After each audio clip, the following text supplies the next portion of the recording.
ওই আল্লাহর ঘর মসজিদে গিয়ে কুরআনুল কারীমের শিক্ষাদানকে বাধাগ্রস্ত করে এবং সেখানে অপ্রীতিকর কোনো কিছু করে আমি যদি কুরআনুল কারীম প্রতিষ্ঠা ও শিক্ষাদানকে থামিয়ে দিতে চাই, সেটা কতটুকু যৌক্তিক নাকি বোকামি, এটা আমরা সবাই জানি।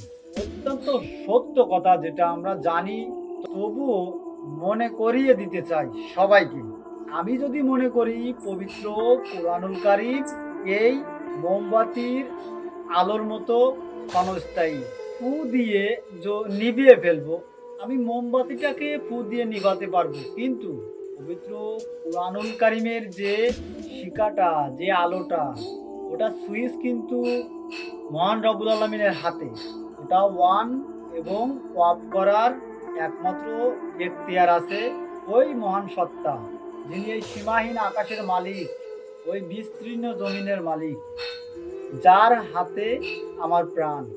জানি এমন কোনো কিছু আমরা এখন করতেছি, আমি না করি, আমার ভাই করতেছে, আমার চাচা করতেছে, আমার আশেপাশের প্রতিবেশী বা আমার অঞ্চলে বা আমার এলাকার বা আমার এই যে রাজ্য, এখানে হচ্ছে।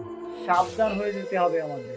আমাদের জন্য বড় কোনো বিপদের একটা আশঙ্কা, আমরা সেটাকে মোকাবেলা করার সামর্থ্য রাখি না।